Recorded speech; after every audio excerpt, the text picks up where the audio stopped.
김수민의 뉴스 밑장 거대한 바둑판. 네, 반갑습니다. 오랜만에 돌아왔습니다. 재보궐선거 이후에 올리는 첫 편이 될 것 같은데, 그동안은 제가 좀 일정들이 빡빡하고 그리고 일정이 없을 때는 좀 쉬고 싶은지라 올리지 않았고, 저는 누누이 말씀드렸지만 정기적으로 업로드해야 할 아무런 의무도 없고, 그리고 시즌 1 이후에 제가 아무리 녹음을 해도 원고료란다. 출연료가 나오지 않습니다. 이거 다 무료로 봉사를 하는 거기 때문에 여러분들이 저한테 뭐라고 하실 자격이 없고요. 재보선 끝나고 그래도 한참 지난 것 같아서 좀 올려야겠다는 생각을 했습니다. 그리고 제가 스케줄이 조금 줄었어요. 근데 생각해보니까 한 회분 줄었네. 줄어가지고 녹음을 좀 할까 했는데 한산한 요일들이 생겼습니다. 대신에 특정 요일에 방송이 몰리게 되는 그런 현상이 있어서 한산한 요일만큼은 뉴스 밑장 녹음을 좀 할 수 있지 않을까, 그렇게 말씀을 드려보지만 행여나 또 잘못된 기대를 가지실 것 같아서 다음에도 기약을 하지 말라는 얘기를 드리고 싶고요. 그리고 이번 편은 그래도 2개 연속으로 올라갈 예정입니다. 일단 출연 방송에 대한 홍보부터 해야겠네요. 김종대 뉴스업 CBS 표준 FM에 제가 주 3회 출연을 합니다. 화요일, 목요일, 금요일 이렇게 저녁 6시 20분경부터 55분경까지 주 3회 출연을 하고요. 그리고 KBS 1라디오의 최경영의 최강시사는 제가 화요일에 김수민의 눈으로 오전 8시 20분경부터 출연을 하고요. 금요일에는 정치가 흐르는 음악다방이라고 해서 그 주의 화제 정치 인물 한 명을 다루면서 저하고 김민하 평론가하고 둘이서 선곡 대결을 합니다. 마지막에 노래가 나오면서 끝이 나는 거죠. 이것은 매주 금요일 오전 8시 40분경부터 57분? 이 정도까지 나올 예정이고요. 그리고 금요일에는 그 직후에 제가 SBS로 이동을 합니다. SBS 표준 FM 김태현의 정치쇼 진행자가 바뀌었죠. 정치쇼에서 오전 9시 30분부터 시작을 합니다. 여기는 저하고 이준석 국민의힘 전 최고위원하고 출연을 하는데, 이 외에는 연합뉴스에 제가 매주 수요일에 출연했었는데 당분간 금요일로 옮겨서 출연을 합니다. 오후 2시 반 정도부터 출연을 하게 됐고요. 그리고 이거 말고는 고정은 없나? 한겨레 TV에서 이슈 예언해줌이라는 화제 코너가 있습니다. 제가 여기서 바로 지난 재보궐선거, 서울시장 선거 결과를 마쳤었죠. 여기는 월요일에 업데이트가 됩니다. 목요일에 녹화를 하는데 월요일 저녁 9시인가 10시인가? 그때 9시였나?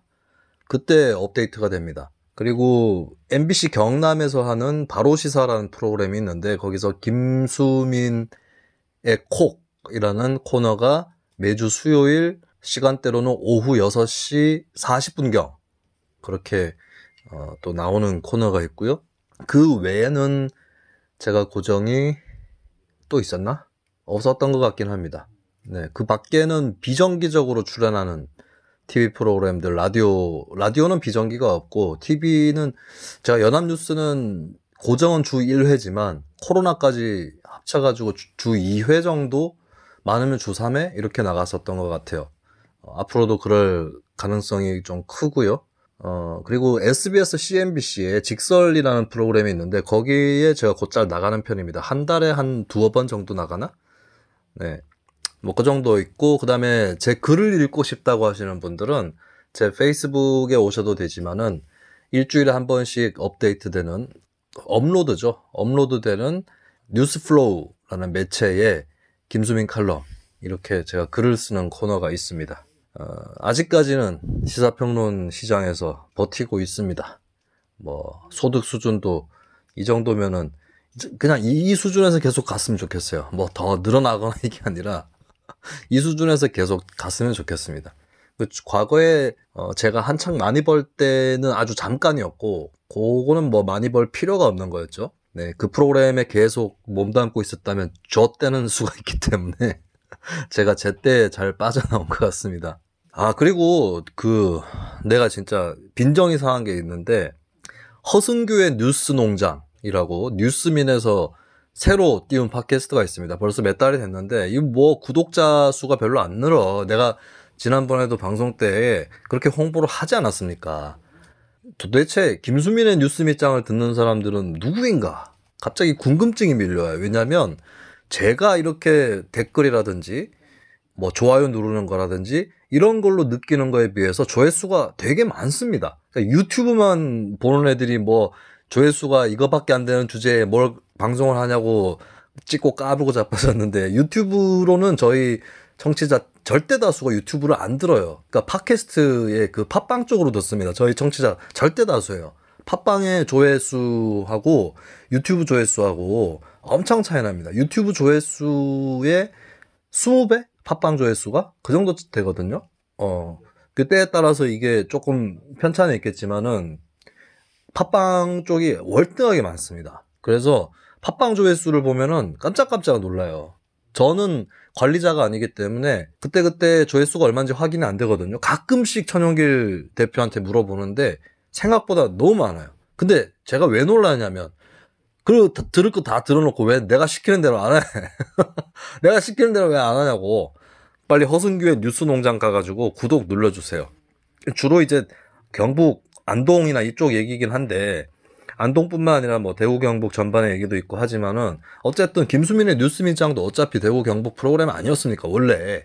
그거 들으셨던 분들이 왜 허승규의 뉴스 농장은 안 들으시는 건지 그거 재밌어요. 그리고 정덕후들 옛날 선거 정치 역사 이런 거 알고 싶은 분들, 안동 지역에서는 무슨 정치적 대결이 있었는가 이런 것들 딱 알기 좋습니다. 과거에 김종대래 김종배 씨가 진행했던 뭐였지? 팟캐스트? 무슨 시사통이었나? 거기에 보면은 코너 중에 지리통이라고 있었어요. 지리통이 지리학을 다루는 것 같지만 그게 아니라 역대 선거에서 어느 지역에 어떤 분위기가 있었다, 이런 것들을 알려주는 지역사적인 접근을 하는 그런 좋은 코너가 있었거든요. 그거하고 비슷하다고 보시면 돼요. 다만 전국 곳곳을 다 비춰주진 않고 안동이라든지 조금 더 넓게는 대구 경북 이쪽을 조명해주는 프로다, 이렇게 알고 계시면 되겠습니다. 제발 허승규의 뉴스농장 구독해 주시고요. 그리고 저희 프로그램 애청자분들은 저기 무슨 팟캐스트 많이 만드는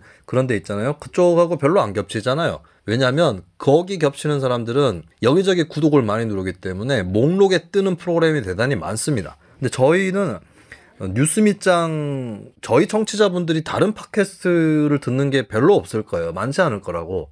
그쪽에 비해서는 미르미디어라든지 뭐 그쪽에 비해서는.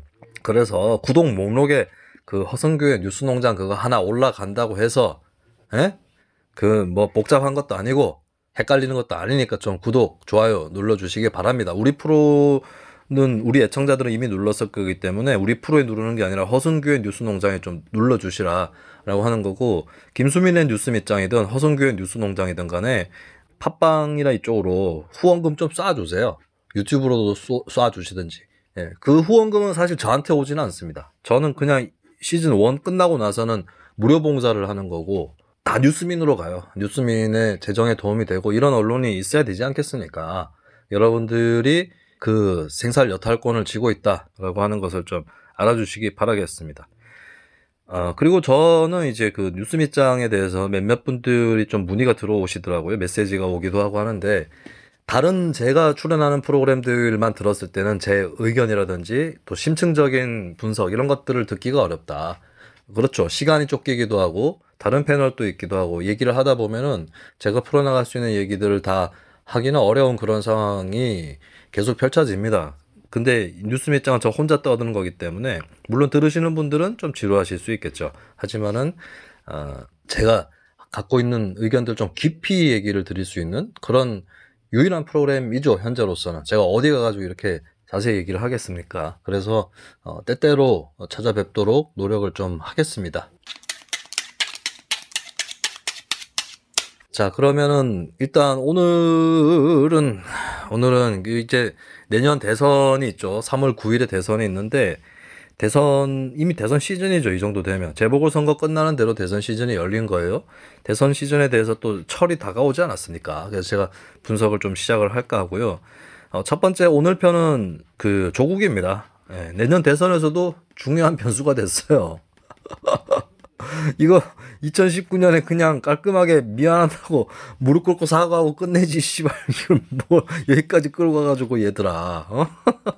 예, 그리고 다음 편은 이제 대선 판도에 대한 얘기를 좀 해볼까 하는데 그 전에 김수민은 어떻게 지난 4.7 재보궐선거 결과를 맞췄느냐? 제가 어디까지 맞췄냐면은 한겨레 이슈 예언해 줌 코너를 통해서 제가 오세훈 57%, 박영선 39%가 나올 것이다 라고 예언을 했습니다. 사실은 너무 간단하게 했어요. 제가 소수점까지 할 거 그랬는데 제가 원래 예언하려고 했던 것은 소수점까지 57.5% 오세훈, 박영선 39.1%였어요. 근데 결과적으로 박영선이 39.2%가 나왔죠. 그리고 실제로 오세훈은 57.5%가 나왔습니다. 내가 이 소수점까지 했었어야 돼. 근데 57대 39 이것만 봐도 상당히 많이 맞췄다라고 하는 것 때문에 이게 또 그 프로그램을 보신 분들이 화제가 됐었는데 그러면 제가 이걸 왜 맞췄는지부터 얘기를 드릴게요. 자, 2020년 총선에서 김수민이 틀렸다라고 아직까지 악플을 하는 새끼들이 있는데 이 새끼들 보면은 김수민이 민주당 폭망을 예측했다라고 해요. 근데 제가 그때 정확하게 뭐라고 했죠? 민주당 145석이라고 합니다. 145석. 이게 제가 총선 일주일인가? 2주일인가? 하여튼 그 정도 남겨놓고 우리 뉴스 밑장 멤버 3명이 다 예언을 하잖아요. 그 3명 다 틀렸고 제가 덜 틀렸어요. 근데 제가 145석 민주당 얘기를 했죠. 그리고 이제 미래통합당이 130석 이렇게 나온다고 했는데 이게 많이 틀린 거죠. 근데 145석을 제가 예측을 했어요. 300석 중에 민주당이. 이게 폭망입니까? 민주당이 145석 얻으면 폭망하는 거예요. 이 뭐 또라이 새끼들이 있어. 그리고 잘 생각해봐. 그때 양정철이하고 뭐라 떠들고 다녔습니까? 대통령 탄핵을 막아야 된다고. 이 씨발 새끼들. 한 새끼들은 대통령 탄핵을 막아야 된다고 그러고 한쪽에서는 145석만 돼도 폭망이라고 그러고 이 새끼들아. 이게 대깨문들의 대빤문들이죠. 이제 대깨문의 시대는 끝났습니다. 대빤문들, 대가리를 빻은 놈들이 양동작전을 펼치는 거예요. 제가 오늘 지금 녹음하는 날이 문재인 기자회견하는 날인데 자기 지지자라면 예의를 갖춰서 뭐 문자를 보내달라 이렇게 얘기하더라고요. 그럼 씨발 지지자가 누가 있냐 거기에. 지금 10년 넘게 대빤문들이 문자 폭탄 보내고 월배가 돼가지고 까불고 자빠졌는데 지 대통령 4년 하고 난 다음에 자기 지지자라면 예의를 갖춰달래요. 이 뭐 넌씨눈이냐 이 캐릭터는? 이 지금 진짜 어이가 없어가지고 진짜. 그리고 제가 조국 사태 초창기에 그 작년 총선 때까지만 해도 문재인 대통령에 대해서 심한 말을 제가 별로 안 했었죠. 근데 그 심한 말 한 지 오래됐죠. 작년부터 제가 대놓고 얘기했잖아요. 그 거대한 바둑판에서도 박근혜하고 문재인은 내가 왜 제목에다 같이 놨겠어. 같은 놈들이라는 거야. 뭔 얘기인지 몰라?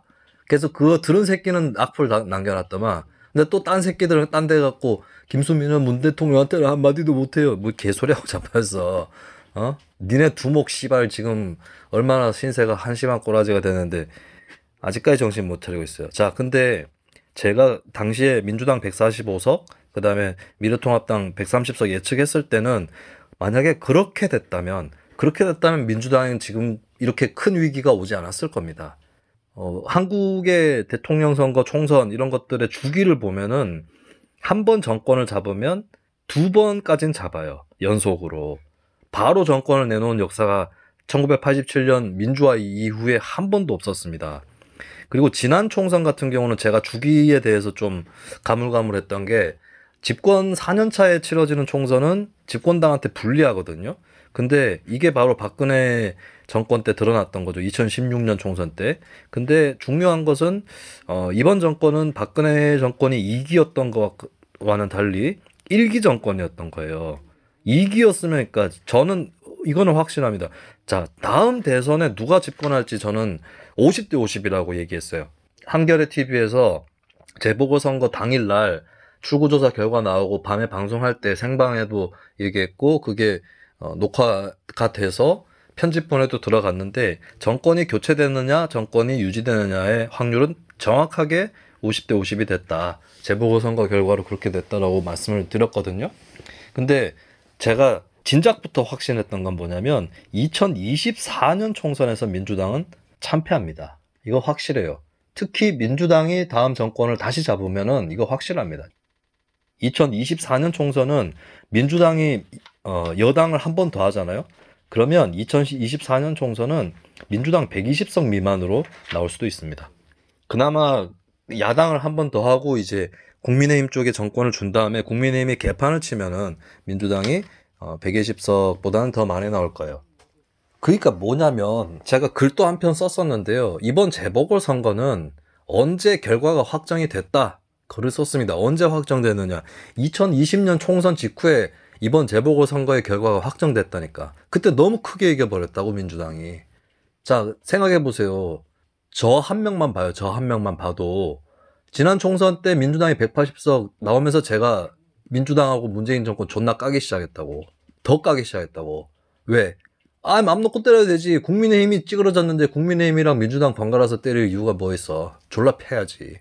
그 졸라 팬 거 아니에요, 지금까지. 원사이드하게.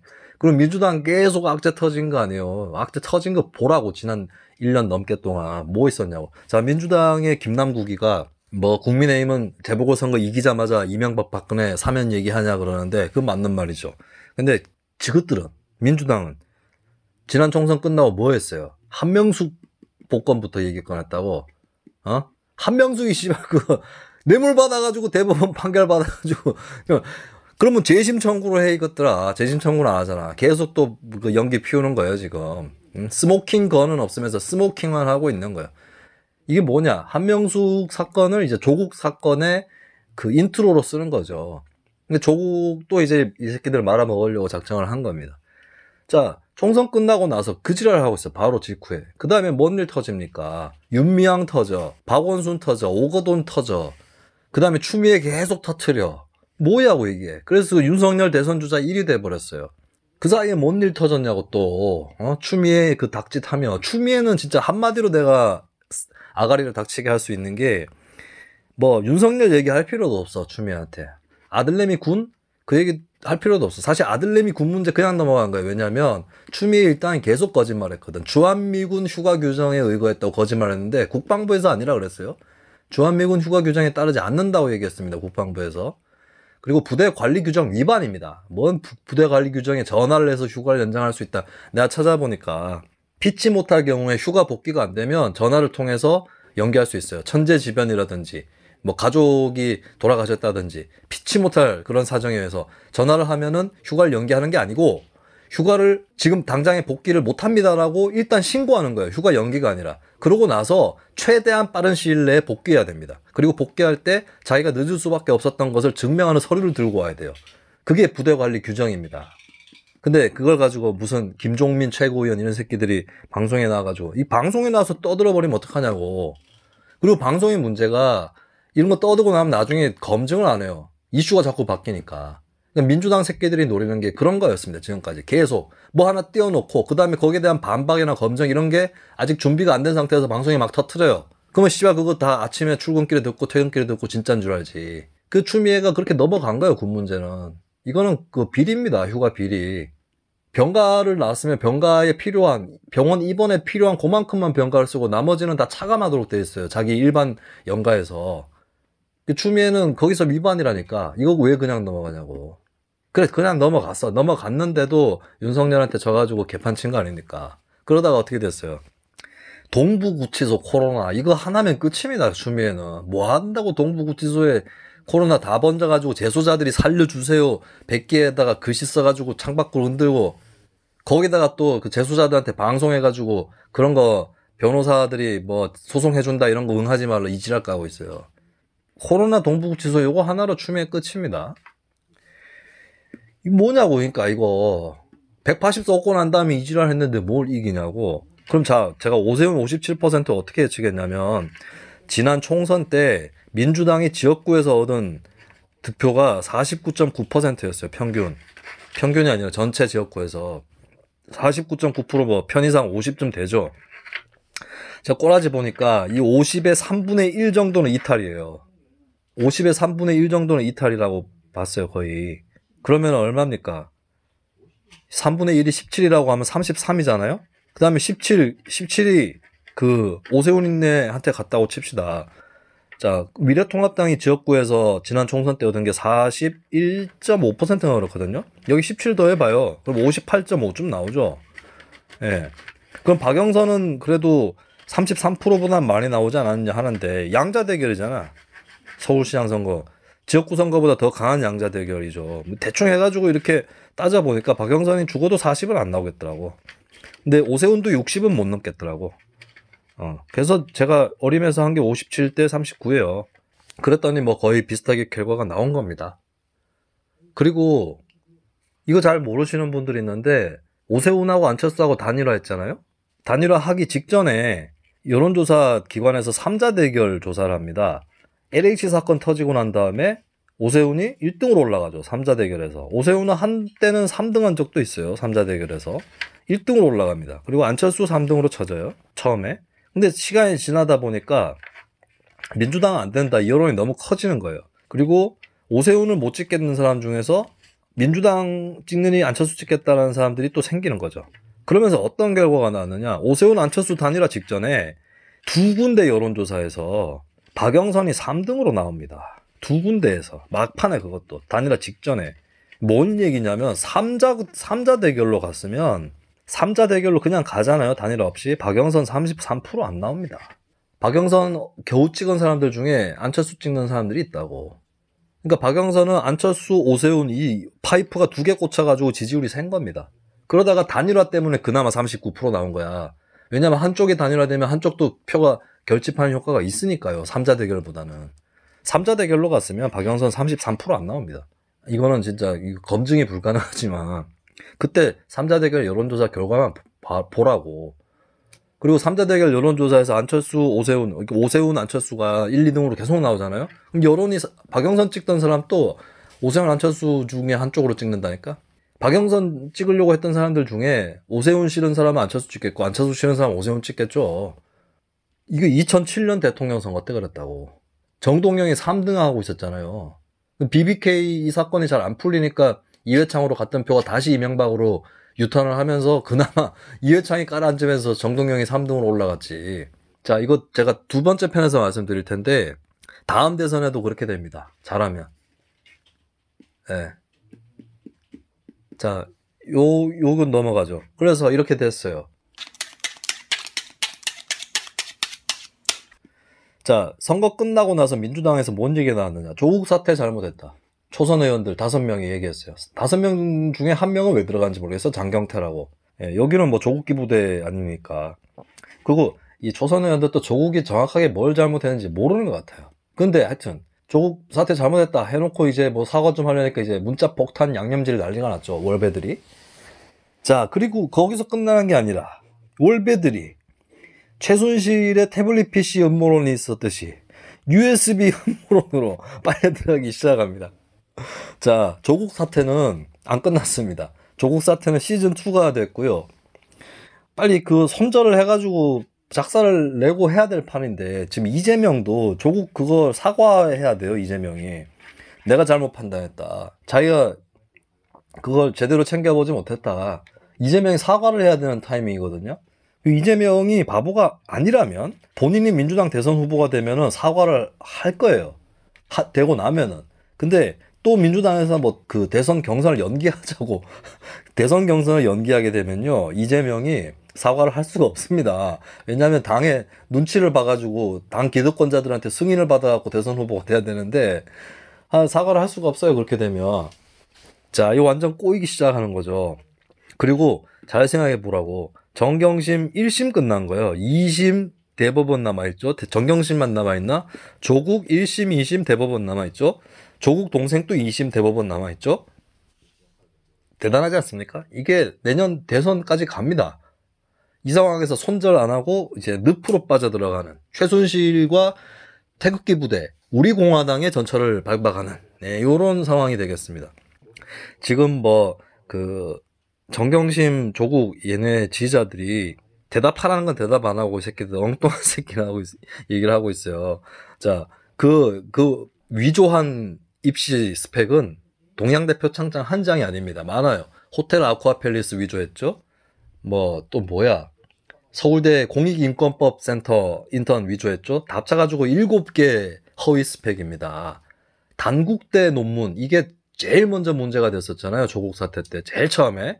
이거는 그 연구실에 가기는 했어. 실험실에 가기는 했거든, 이거는. 근데 동양대하고는 그냥 생으로 날조한 겁니다. 컴퓨터로. 조국이 그 얼굴로 서울대 연구실 504호에 또 504야 504. 조국 별명은 504입니다. 504.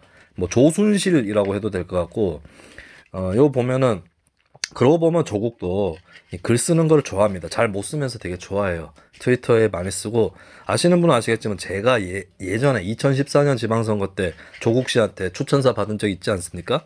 그때도 보면은 제가 그때 노회찬 전 의원한테도 받고 홍세화 선생한테도 받았거든요. 근데 이분들은 그 부탁을 하면은 써서 달랍니다. 일단 초안을. 그러니까 그 후보가 원하는 문구가 있잖아요. 그래서 써서 주면은 이제 그걸 보고 승인을 해주겠다라고 하는 거였거든요. 제가 써서 드렸죠. 홍세화 선생은 오케이.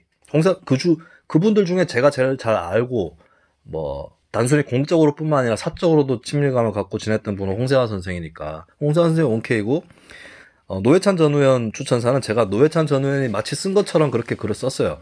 제가 과거에 한때 잠깐이지만 같이 일해본 적도 있고 하기 때문에 그분의 어떤 글투라든지 말투 이런 걸 제가 잘 알고 있지 않습니까? 아마 연설문 비서를 하라 그래도 제가 할 수 있을 정도였는데, 그래서 드리니까 오케이. 근데 야, 이 조국 씨만 달랐어요. 자기가 써서 주겠다. 이거 제가 부탁을 드리자마자 문구가 와요. 바로 왔어요. 뭐, 제가 그러면 써보겠습니다 하고 주는 게 아니라 바로, 막 거의 바로 보내주더라고요. 근데 또 보고 있는데 또 보내줘. 그새 또 고쳐가지고 또 보낸 거야. 그래서 내가 요거 좀 고쳐주시고, 요거 문장 조금 뭐 더 해주실 수 있나 하니까 또 해요. 그러니까 제가 그때 느낀 거는, 이 양반이 글을 쓰는 거를 참 좋아하는구나. 이랬습니다. 그 최순실 씨도 글을 쓰는 걸 참 좋아하시죠. 연설문에 이것저것 건드리시고, 이런 걸 보면은, 조국 씨는 그 민정수석이 아니라 청와대 연설문 비서관을 해도 괜찮을 것 같아요. 왜냐하면 문재인 대통령 연설이나 말투 이런 거 보세요. 딱 조국하고 비슷하거든. 되게 비슷하거든. 한 번도 경험해보지 못한 나라, 뭐 다시는 뭐 흔들리지 않는 나라, 뭐 아무도 흔들 수 없는 나라, 이거 딱 그 멘탈리티를 보라고. 딱 문재인 조국이 거의 이거 뭐라고 표현하더라? 페르소나, 그래, 페르소나라니까. 두 사람이 진짜 흡사한 사람이에요. 그러니까 문재인이 조국을 왜 싸고 돌았는지 알 수 있습니다. 지랑 똑같거든. 자기하고 똑같은 캐릭터거든. 얼마나 마음에 들었겠어. 그러니까 자기가 앉았던 민정수석 자리도 주고 이런 거죠. 그게 아니면 버려야지. 그걸 뭐 마음에 빚이 있다. 당연하지. 지하고 비슷한데. 그런 사람이 앉아가지고 컴퓨터로 진짜 웃긴다. 이거 그 조국 씨가 그 제 추천서 썼던 그 컴퓨터로, 예? 그 추천사는 스마트폰으로 썼으려나? 여하튼 간에, 그 연구실에 앉아가지고, 문서를 위조한 거니까. 그, 정경심이 위조한 게 다가 아니야. 조국이 위조한 게 최소 3개예요. 첫 번째, 호텔 아쿠아팰리스 위조했죠? 이것도 얼떨떨하게 해가지고 또, 아쿠아팰리스가 어의 이로 씁니다. 팰할 때. 이게, 한글 표기법을 영문을 한글로 표기하는 그 법으로 치면 아의 이로 쓴 게 맞지. 근데, 이 호텔 측의 공식 상호가 어웨이라니까. 근데 그걸 아이로 써가지고 덜미로 잡혔어요. 그리고 그 호텔은 인턴 프로그램 같은 거 운영한 적이 없습니다. 그 다음에 요거 하나 있고, 공익인권법센터도 조국이 자기 딸하고 딸 친구들 있죠. 그 뭐 단국대 장모 교수 아들인가? 그래가지고 3명 애들한테 그 주민번호를 얻는데, 주민번호를 얻는 과정에서 정경심한테 문자 보내서 애들 주민번호 좀 가르쳐줘봐 해가지고 자기가 주민번호 받아가지고 그걸로 자기 연구실에서 작업을 해서 자기 연구실에서 출력을 했어요. 이 공익인권법센터는 레터지가 있습니다. 인턴 용지가 발급할 때 인턴 용지가 있는데 그게 아니라 그냥 자기 연구실에서 출력까지 했어요. 그거 두 번째. 세 번째가 뭐냐? 최강욱이네 법무법인 있죠. 청맥. 거기서 원래 떼준 서류가 있습니다. 하지도 않고 뭐 총 16시간 했다고 떼준 서류가 있는데 그거를 조국이 한 번 더 위조합니다. 그래서 368시간짜리를 위조를 합니다. 네, 그 문서하고 호텔 아쿠아팰리스 문서, 이 두 개 다 최종 저장자 KUKCHO입니다. 국조 누굴까요? 도대체 모르겠네. KUKCHO 도대체 누굴까? 국조가 누굴까? 국조는 누굽니까? 예. 자, 요거 아무것도 답변 못했어요. 조국 기부대. 왜 그 컴퓨터에서 조국 컴퓨터에서 나오냐고 이게. 정경심 것 떼고 조국 것만 쳐도 요 정도예요.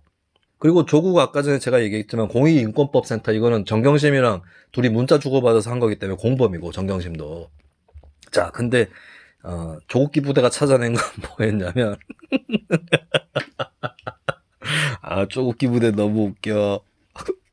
자, 동양대 표창장인데 동양대 표창장 애들 답변 왜 안 하는데 그 컴퓨터에서 정경심께 왜 나오냐고. 정경심 컴퓨터에서 동양대 문서가 왜 나오냐고. 첫 번째. 두 번째, 내가 또 얘기해야 되냐? 조국 아들이 탄 상장에서 하단부를 오려가지고 동양대학교 총장 최성애 직인 찍힌 거 이거 하단부를 째로 오려가지고 붙인 거 아니에요. 그러다 보니까 직인 위치가 똑같잖아. 직인이 글자에 어느 위치에 찍혀 있느냐 이거는 직인은 손으로 찍기 때문에 그때그때마다 달라요. 똑같아요. 직인 위치가. 더 결정적인 거. 근데 직인 모양이 다릅니다. 좀 옆으로 길쭉해. 왜 그러냐? 동양대의 직인은 하나밖에 없어요. 사이즈가. 옆으로 길쭉한 게 없다고. 뭐냐? 정경심이 그 컴퓨터 만지다가 옆으로 늘린 거지. 그거 아니면 뭐가 가능성이 있어요. 그 다음에 동양대 표창장에 보면 주민번호 13자리가 들어갑니다. 어느 상장 표창장에 씨발 주민번호 13자리가 들어가냐고 씨발. 장난쳐 지금? 근데 지금 흥미로운 게 그 정경심이 위조한 거는 주민번호 13자리가 다 나옵니다. 이게 시그니처. 위조의 시그니처라고 하는 것이죠. 그리고 정경심은 그 7대 허위 스펙에도 관련이 되어 있지만은 자기 것도 위조합니다. 그 컴퓨터에서 그게 나왔어요. 정경심 본인이 무역회사인가 어디 다녔는데 그거를 센스 있게 발급증명서 색깔도 살짝 바꿔주고 그 다음에 기간을 확 늘렸어요. 기간 확 늘리고 그 다음에 하단부에 그 명의하고 쫙 오려가지고 붙이는 그 방식 그대로 합니다. 예, 요런 거에 대해서 아무 그 대답이 없어요. 그리고 뭐 그 동양대 표창장 하나만 봐도 1년 번호 위치가 다른 동양대 상장하고 완전히 다르고요. 그 다음에 그 해상도가 하단부하고 위가 다르다고. 이거는 그냥 갖다 붙였다는 증거가 그대로 나온 거죠. 그리고 결정적으로 그 컴퓨터에 몇 시, 몇 분, 몇 초, 몇 월, 며칠, 몇 년에 그걸 오려가지고 붙이고 이게 과정이 다 나옵니다. 그러니까 CCTV에 다 찍힌 거죠. 어떤 사람이 금은방에 들어가서 물건을 들고 나오는 게 CCTV에 잡힌 거예요. 뭐 이거 어쩌라고 씨발. 이게 무죄면은 숙명여고 쌍둥이도 무죄고 김경수도 무죄요. 자, 김경수 같은 경우도 엉뚱한 걸로 빠져나오려고 했죠. 닭갈비 영수증. 씨발 그 닭갈비를 식당에서 먹은 거랑 거기서 산채에서 시켜 먹은 거랑 뭐 차이가 있냐고. 그게 아무 사건의 차이가 없어요. 까불다가 다쳤잖아. 요번엔 똑같아. 자, 지금 정경심 그 조국기 부대가 얘기하는 게 뭐냐면 IP 주소 얘기를 하고 있습니다. IP 주소. 그러니까 검찰이 보면은 IP 192.168.123.137 요 IP가 있는 그 정경심 자택에서 위조했다라고 하는 거거든요. 근데 조국기 부대가 하는 얘기가 그 IP 말고 다른 IP를 사용한 것도 발견됐다. 그렇다면은 그 문서 위조 작업이 이루어질 때에 정경심은 없었다. 이 얘기예요. 그 컴퓨터는 딴 놈이 딴 데서 쓴 거고, 그러니까 동양대에 있는 컴퓨터를 여기서부터는 변호인들도 그렇게 주장은 안 합니다. 변호인들은 그냥 아니 다른 IP 또 나왔는데 이거 어떻게 최순실이래. 정경심이랑 최순실 너무 헷갈려 진짜. 미안합니다 정경심 씨. 왜냐하면 최순실은 조국이랑 비교를 해야지. 정경심은 정윤회랑 비교를 해야 되나 그러면? 그럼 정윤회는 나도 이거 좀 이상하긴 한데 정윤회는 어쨌든 뭐가 나온 건 없었어요. 나도 이거 좀 이상하지만. 근데 정경심이랑 최순실 너무 헷갈려요. 제가 친구들하고 얘기를 하는데 막 얘기를 하는데 친구들이 이상한 표정을 짓는 거예요. 그러다가 친구 한 명이 야 자꾸 왜 최순실 얘기를 하니? 그러더라고요. 내가 언제 최순실 얘기하고 있어? 지금 정경심 얘기하고 있잖아. 그러니까 너 자꾸 최순실이라고 그랬다고. 그러니까 제가 정경심을 떠올리면서 최순실이라고 얘기하고 있었던 거예요. 진짜 헷갈리지. 제가 정경심 구속되는 그 바로 다음 날에 서울 상암 쪽에서 어디 앉아가지고 누굴 기다리고 있었는데 그 근처에 테이블에 앉아있는 30세 정도로 돼 보이는 여성 4명이 대화를 하고 있는데 이분들이 야 정경심 구속 안 됐으면 이민 가려고 했다 이러면서 굉장히 진지하게 대화를 하고 있더라고요. 그러면서 어떤 분이 야 정경심 봤냐? 최순실하고 너무 비슷하지 않냐? 이러더라고요. 안 비슷해. 왜냐하면 최순실은 그래도 최순실은 처음에 잡혀갈 때 그 뭐야 졸라 비싼 신발 신고 있다가 벗겨진 적 있었잖아요. 처음에 검찰 출두할 때 그때 최순실이 뭐라 그랬습니까? 국민 여러분 죄송합니다. 국민 여러분 죄송합니다라고 얘기를 한마디를 하자. 정경심은 뭐냐고. 정경심이 닮은 거는 최순실한테 닮은 거는 그거야. 이건 자유민주주의 특검이 아닙니다. 너무해요. 그 최순실은 차라리 소리가 더 쳤지. 정경심은 레이저 쏘고 뭐 아무것도 혐의를 15개 받고 그중에 11개가 1심에서 유죄 판결 나왔는데 아무것도 잘못 없대. 정경심은 최순실보다 박근혜 쪽에 더 비슷한 캐릭터인 것 같긴 한데 여하튼 간에 IP가 192.168.123.37 말고 다른 IP가 나왔다라고 변호인이 얘기를 하는 거예요. 변호인은 여기까지만 얘기하는 거예요. 그러니까 단정 짓지 말라 이렇게만 얘기하는 거예요. 근데 이제 이거를 조국기 부대는 더 옮겨가지고 이게 변호인들의 의도에 부합하는 행동일 수도 있겠지만 이거예요. 조국기 부대가 결국 얘기하려고 하는 거. 동양대에 이 PC가 있었고 그 시간대에 있죠. 위조 작업이 이루어졌다는 그때 시간대에 정경심은 서울에 있었다. 그러니까 알리바이를 입증하려고 하는 거라고. 근데 졸라 웃기는 게 뭐냐면요. 자, 검찰이 예로 들었던 IP가 192.168.123.137이에요. 근데 정경심 쪽에서 예로 드는 IP가 뭐냐면 다른 IP가 나왔다고 하면서 192.168.123.112예요. 자, 다시 불러드릴게요. 검찰이 예로 든 IP가 192.168.123.137. 이건 방배동인가 거기 정경심 집의 아이디예요. IP예요. 다시 192.168.123.137 이겁니다. 자, 근데 정경심 쪽에서 드는 IP는 192.168.123.112예요. 씨발 앞에 9글자가 같아. 9자리 숫자가 같습니다. 마지막에 137이냐 112냐만 달라요. 야, 씨발 이게 그 뭐 같은 집에서 나온 유동 IP일 수 있잖아 이게. 장난치냐고. 그리고 동양대 IP는 고정 IP예요. 근데 그 정경심 내 IP는 유동 IP는 맞아요. 근데 앞에 9자리가 같아. 그러면 이게 다른 IP 나온 걸 수도 가능성이 높지. 이게 지금 장난치냐. 끝에 112 들어간 거 보니까 112에 신고해야겠네 이것들이. 지금 장난치냐고 이것들아. 이 IP 주소 갖고 뭐 어쩌라고. 이게 뭐 그러면 이게 방배동 아니다라는 근거가 되냐고. 이게 방배동이 어차피 유동 IP인데. 그리고 방배동이 아니더라도 딴 데서 위조했다는 거예요. 그러면 누가 위조하냐고 이거를. 그럼 누가 위조하냐고. 동양대 조교 또 씨발 조교 팔아먹기만 해봐 진짜. 자, 근데 조국기 부대가 더 심혈을 기울이는 건 뭐냐. 요 IP는 조금 그 에피타이저 수준이고, 자, 검찰이 이 PC를 동양대 휴게실에서 발견합니다. 그리고 동양대 조교한테 이 뭐냐 좀 봐도 되냐 해서 봤어요. 봤는데 처음에는 혹시나 해서 그냥 했는데 그 컴퓨터를 보니까 뭐죠? 조국 관련한 폴더가 나오는 거야. 파일이 나오는 거야. 그래서 이제 포렌식을 하기 위해서 USB를 꽂았어요. 근데 컴퓨터가 나가가지고 이걸 갖고 가서 다시 켜가지고 포렌식을 했죠. 자, USB를 꽂았습니다. 왜? 포렌식 하려고. 근데 지금 뭐라고 얘기하느냐? 정경심 변호인단은 USB를 꽂았기 때문에 이 증거가 오염되었을 수 있다. 오염되었을 수 있다요. 그러니까 뭐 어떻게 됐다, 조작했다, 뭐 이런 얘기까지는 아닙니다. 근데 오염됐을 수 있다. USB 그럼 꽂아야지. 뭐 이렇게 치면요 모든 포렌식 결과는 믿을 수 없습니다.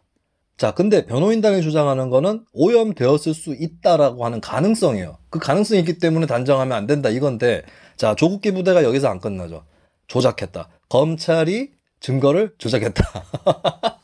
야, 내가 물어볼게. 내가 누누이 얘기했잖아. 나 같은 사람들이 여기서 포렌식 결과 나왔다고.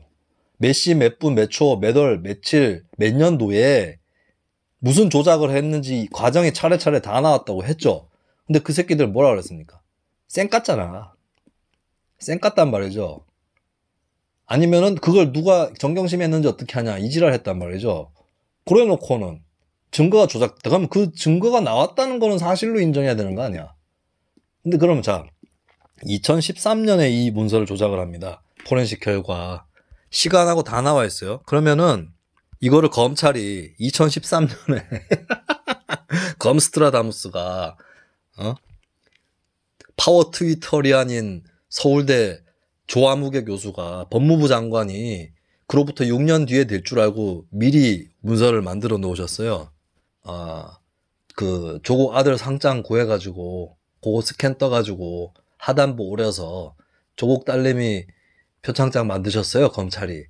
야, 검찰이 조국 집안의 입시 뭐 스앵님이냐? 스앵님? 검찰이 스앵님이요? 어? 검찰이 씨발 김서영이냐고 스카이캐슬이냐고 씨발. 검찰이 그걸 어떻게 하려고 그걸 미리 만들? 그러면 자, 그건 아니고 부랴부랴 검찰이 그거를 만들어 가지고 2013년에 맞는 걸로 위조했다. 이 양반아, 정경심이 부산대 의전원에 그 조민이가 제출한 표창장하고 거기서 발견된 게 똑같아요. 모양이 똑같은 모양이라고. 멍청이들아. 아, 이 새끼들 진짜. 이 새끼들 무슨 이런 촘촘한 증거가 나와도 걔 난리를 까고 있어요. 하도 안 되니까 이제 결국 나 이 지랄 할 줄 알았다. 이제 최순실의 길로 가는 겁니다. 최순실의 길로. 태블릿 PC 조작의 길로 가는 거예요, 이제. 조국 사태 초창기에 뉴스미장 게시판에 월배들이 많이 남겼던 얘기가 뭡니까? 변희재 아닙니까? 변희재? 김수민 변희재. 야, 씨발, 변희재, 너 변희재 지금 변희재 이 새끼들아. 그냥 변희재도 아니고 대변희재요, 대변희재. 이 새끼들이 그대로 간다, 그대로. 이게 달리 조국기 부대가 아니라고. 이 새끼들은 조국기 부대라는 말을 듣고 바들바들 자들자들 떠는데 니네가 달리 조국기 부대가 아니라고. 니네 본질을 많은 사람들이 알아보고 조국기 부대 얘기한 거라고. 야, 근데 아니나 다를까. 거기 깔려있는 레일 그대로 가가지고 최순실의 태블릿 PC 조작서를 정경심 PC USB 조작서로 그대로 따라하냐. 이 또 유구한 역사가 있어요. 황우석 사태 때 황빠들이 뭐라 그랬습니까? 미즈메디의 그 줄기세포로 섞어 심었다. 이지랄 가는 거야. 이게 지금 두 번째가 아니야. 역사가 두 번 반복되는 게 아니라, 세 번이야, 지금 세 번. 황빠, 태극기 부대, 조국기 부대. 세 번 반복하고 있어요, 세 번. 자, 여기서 끝나지 않습니다. 태극기 부대랑 쭉 가야지. 이제 변희재는 뭐, 저기 누구야, 장용진, 아주경제, 뭐 이런 새끼들 있잖아요. 여기가 이제 변희재, 에 해당하는 거고, 김의겸도 변희재에 해당하지. 김의겸이 또 국회의원으로서는 국회의원이 대놓고 이렇게 얘기한 건 처음이었던 것 같은데 조작설 얘기를 꺼냈습니다. 그러면 이제 뭐다? 열린민주당이 우리 공화당이지. 열린민주당이 미리 준비된 우리 공화당이지. 우리 공화당은 박근혜가 나가리 되고 나서 준비한 건데, 야, 여기 이제 조국기 부대는 업그레이드가 돼가지고 열린민주당을 미리 준비해놨어요. 딱 대꾸도 맞잖아. 열린민주 우리공화. 열린 우리 민주공화.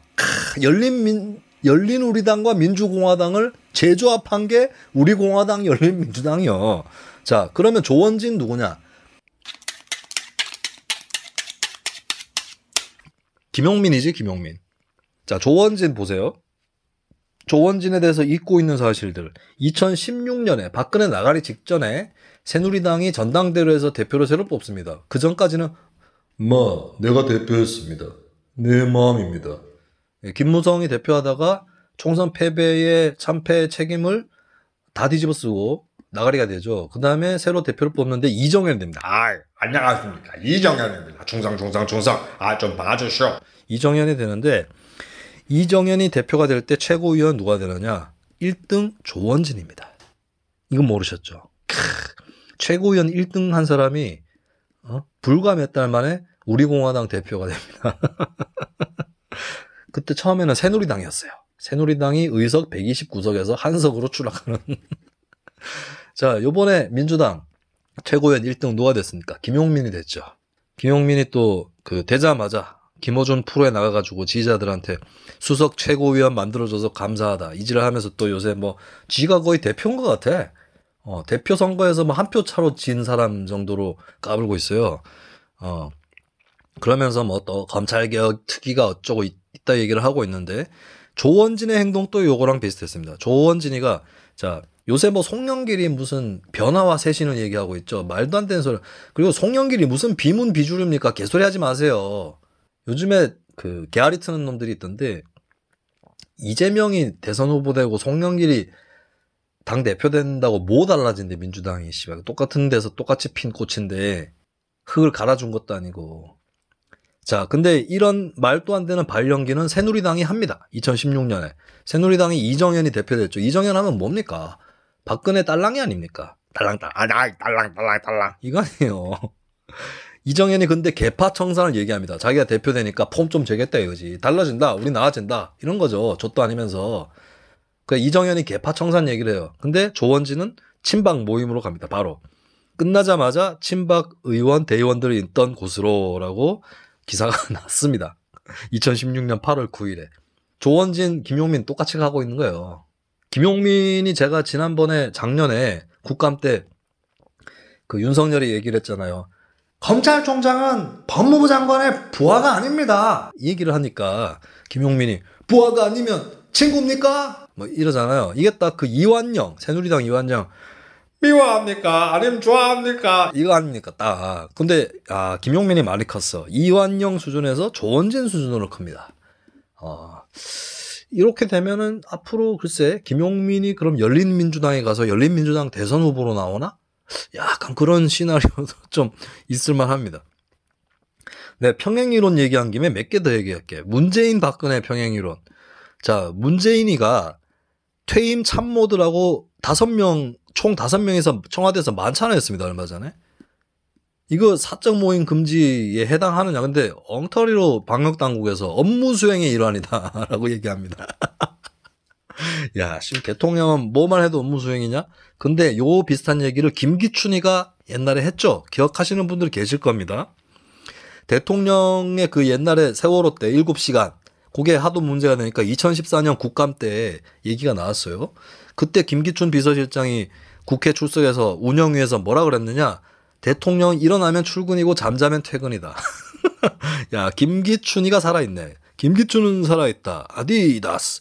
김기춘의 방침대로 청와대와 방역당국이 운영을 하고 있는 것이네요. 자, 녹음 중인 오늘 정경심 씨의 2심 재판이 또 있었습니다. 이거 완전 빵 터지는 포인트가 너무 많아서 이거 어디서부터 짚어야 되나 이거. 자, 정경심 측 변호인이 얘기한 것을 좀 들어보도록 하겠습니다. 자, 일단 입시 비리 부분을 다뤘거든요. 오늘 그 사모펀드를 안 했는지 입시 비리를 다뤘는데, 자, 1심 판결문에 스펙 포맷이라는 표현이 나오거든요. 이거는 법률적 용어가 아니다. 정 교수 측 변호인이 주장을 했습니다. 그럴 수 있죠. 뭐, 법률적 용어는 당연히 아니지. 근데 내용을 보면 부정적 이미지를 주는 것 같다. 부정적 이미지를 주는 게 아니고 니네 범죄자예요.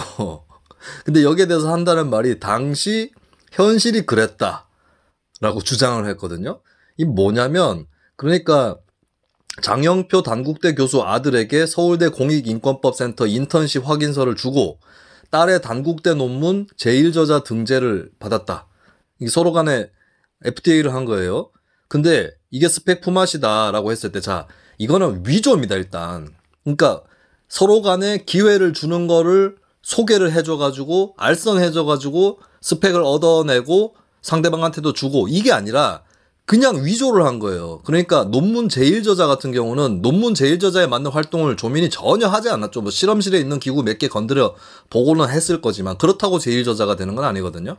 거기다가 이 서울대 공익인권법센터, 이거는 제가 몇 차례 얘기를 했지만 조국 정경심이 위조를 한 겁니다. 그것도 서울대 교수 연구실 조국의 504호 504 연구실에서 위조를 한 거예요. 그러니까 여기서 말하는 스펙 품앗이는 기회를 주고받은 게 아니라 위조 문서를 주고받은 겁니다. 이거는 품앗이라고 표현하면 안 됩니다. 이거는 그냥 이건 도둑질한 거예요. 도둑질. 여기 가서 같이 털고 저기 가서 같이 턴 거예요. 자, 그리고 단국대에서 논문 제1저자만 된 게 아니라 인턴 확인서도 발급받았는데 이게 위조 아닙니까? 근데 여기에 대해서 정경심 측이 뭐라고 했냐면, 이게 체험 활동을 했다. 근데 성인이 되고 나서 대학원에 내려고 할 때 인턴으로 변경을 한 거다. 이게 과장이나 미화된 부분이 약간 있을 수 있지만 전부 허위라는 것은 조금 과도한 것이 아닌가 이렇게 생각한다라고 변호인이 얘기를 했어요. 고생이 많다. 7대 허위 스펙입니다. 7대 허위 스펙. 그 중에 하나가 단국대고 그 단국대도 2개가 있어요. 논문 제일 저자하고 인턴 확인서. 이 2개가 있는 거거든요.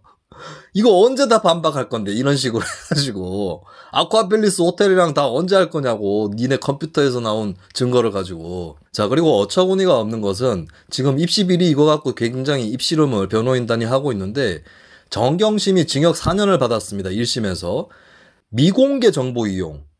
기업의 미공개 정보를 자기가 미리 습득해가지고 주식을 사들이고 차익을 노리는 이 미공개 정보 이용. 여기서 차익이 나중에 시간이 지나서 손해를 봤더라도 이 자체가 도둑질이에요. 미공개 정보 이용하고 그 다음에 미공개 정보 이용죄의 양형 기준에 범죄 수익을 은닉했을 경우는 가중처벌한다고 나옵니다. 거기에 따르면 대법원 양형 기준으로 2년 6개월 내지 6년이에요. 그러니까 사모펀드의 2가지 죄, 미공개 정보 이용, 범죄 수익 은닉 이것만으로 정경심은 징역 4년 나올 수 있는 거라고. 입시비리는 빼봤자 소용이 없어요. 그리고 그것만 있냐고 차명 계좌 쓰고 한 거하고 증거에 관련된 거하고 여러 가지가 있지 않습니까? 증거 같은 경우는 증거 은닉 같은 경우는 정경심은 본인 증거를 은닉했다는 이유로 빠져나갔지만은 무죄가 나긴 났으니까 증거 은닉은 맞는데 죄가 되진 않는다고 나왔어요. 근데 조국은 또 그 자리에 없었거든. 조국이 그 증거 은닉에 가담을 했다라고 하는 정황이 있죠. 그게 유죄로 연결될 수도 있는데 이거 다 언제 넘어갈 거야? 조국 1심은 아직 끝나지도 않았고. 그리고 조국 1심 판결을 맡았던 김미리 판사, 여기가 말도 안 되는 그 조국 동생의 허위 채권 혐의에 대해서 무죄를 준 사람이거든요. 그리고 조국 동생이 시험지를 빼돌려가지고 밖으로 유출시키고 그 다음에 그 채용하는 과정에서 뇌물을 받았습니다. 근데 뇌물을 중간에서 전달했던 브로커들이 다른 재판에서 실형을 받았거든요. 근데 그거보다 더 적은 실형을 받은 게 조국 동생이에요. 브로커가 더 나쁘대. 돈을 받은 놈보다 돈을 건네준 놈이 더 나쁘다. 이 희한한 논리죠. 여기에 따르면 전두환이보다 5.18 그 현장에서 총 쏜 새끼들이 더 나쁘다. 이건데 말 안 되는 소리를 하고 있어요. 하여튼 간에 이런 어처구니 없는 판결을 내렸던 김미리 판사가 조국 재판 관련해서도 맡았다고. 근데 이 김미리가 어떻게 됐느냐? 얼마 전에 병간했습니다.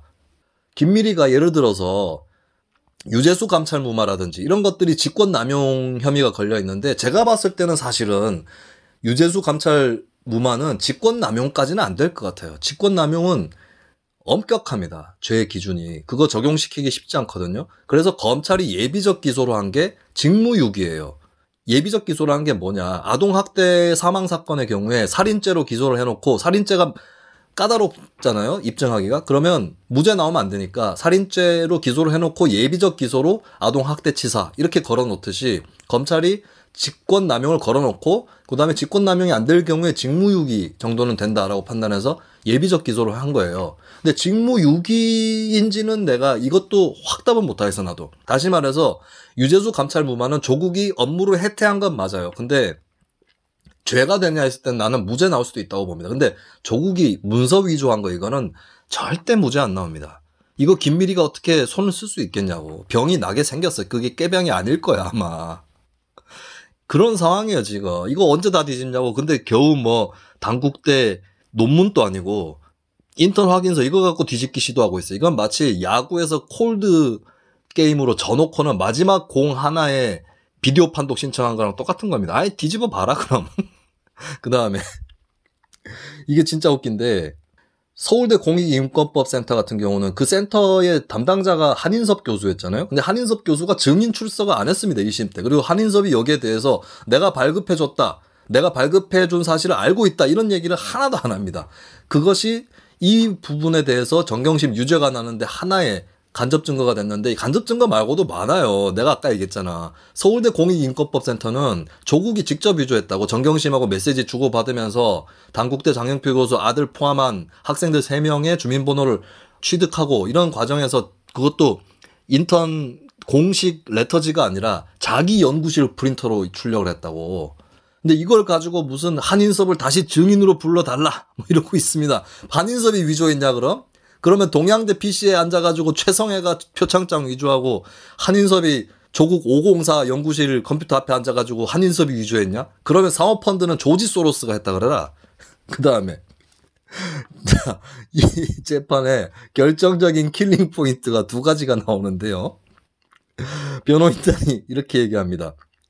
부산대 의전원에 지원한 것은 조씨, 조민이고 당시 20대 중반의 나이인데 성인이 돼서 자기소개서 등 서류를 쓱 냈는데 부모가 이에 대해 어떤 책임을 지는가에 대한 본질적인 문제가 이 사건에 있다. 그러면 조민을 깜빵에 넣을까요? 근데 조민 기소해야 되는 거 아니야? 조민이 고등학교 때 스펙 위조한 건 뭐 미성년이라 치더라도 부산대 의전원에 낼 때도 위조한 거 아니에요?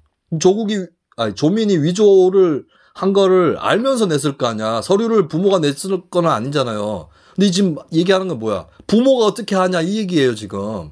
아니 위조를 니네가 했잖아. 그러면 서울대 공익인권법센터는 조민이 조국 연구실에서 위조했고 정경심 표창장 그거는 조민이 정경심 컴퓨터로 위조를 했다는 건지 이거는 최순실하고도 달라요. 최순실 때는 정유라가 우리 엄마가 잘못했어요. 이렇게 다 불었거든. 근데 이거는 부모가 조국 정경심이 조민한테 책임을 떠넘기고 있는 이런 사건입니다.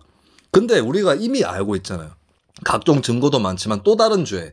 조국 아들의 미국 대학교 시험을 조국 정경심이 이메일 주고받으면서 아들하고 통신해가면서 교신 저자냐 씨발. 대리시험 쳤잖아. 이거 대리시험 친 거 자체는 부정을 못해요. 조국기 부대가 또. 그거는 또 증거 조작이 아니라 그거는 시험을 부모하고 의논해서 칠 수 있는 오픈북이라는 거예요. 근데 그 시험에 나옵니다. 시험의 규정이 다른 사람하고 얘기해가지고 치면 안 된다고 시험 규정에 나와요. 자, 그 다음에 킬링 포인트 또 하나 나옵니다. 이 킬링 포인트는 자, 정경심 교수 측 변호인이 뭐라고 하냐면 입학 사정 업무를 방해할 위험성이 있는지는 대학이 자료를 가지고 있고 대학만이 판단할 수 있는 영역입니다. 대부분의 나라가 형사 개입을 자제하는 것이 그 이유 때문일 것이고 그것이 맞는 스탠스가 아닐까 생각을 합니다. 업무 방해는 일단 죄로 돼 있고 그다음에 업무 방해만 해당하냐고 사문서 위조 문서 행사 다 포함된다고. 어떡할 거냐 그러면. 그러니까 이 얘기는 뭐냐면 업무 방해, 대학 입시 업무 방해를 죄가 아니다라고 이제 인정할 타이밍이 됐다는 거예요. 함께 살자냐? 만국의 입시 비리범이여 단결하라. 근데 업무 방해뿐만 아니라 사문서 위조하고 위조 문서 행사 다 포함되어 있고 그다음에 이거 입시 비리 빼고도 지금 제가 많아가지고 징역 4년 나오게 생겼어요. 그거 빼도 징역 4년이요. 자, 이거 지금 정경심 쪽에서 내가 이 재판 보도를 보고 뿜었습니다, 진짜. 예?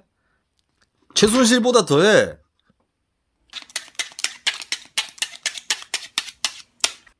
이거 지금 최순실 전철 밟아가지고 어떻게 되나. 조국 사태 시즌2가 2022년 대선, 제 20대 대선이랑 완전히 겹친다. 앞으로 더 재미난 일들이 남아있다. 라고 하는 것이고 제가 누누이 말씀드렸지만 조국기 부대는 태극기 부대처럼 아스팔트 위에 나앉게 될 것입니다. 열심히 해라. 열심히 해! 쫄지 마! 그리고 내가 설명한 거는 조국 정경심 죄의 빙산의 일각이기 때문에 궁금하신 분은 신년 특집 1편으로 녹음해서 1월 10일에 업로드한 정경심 범죄 총정리 그 편을 좀 들으시기 바라겠습니다. 네, 했던 얘기 또 하게 하지 말고 2편에서 뵙겠습니다.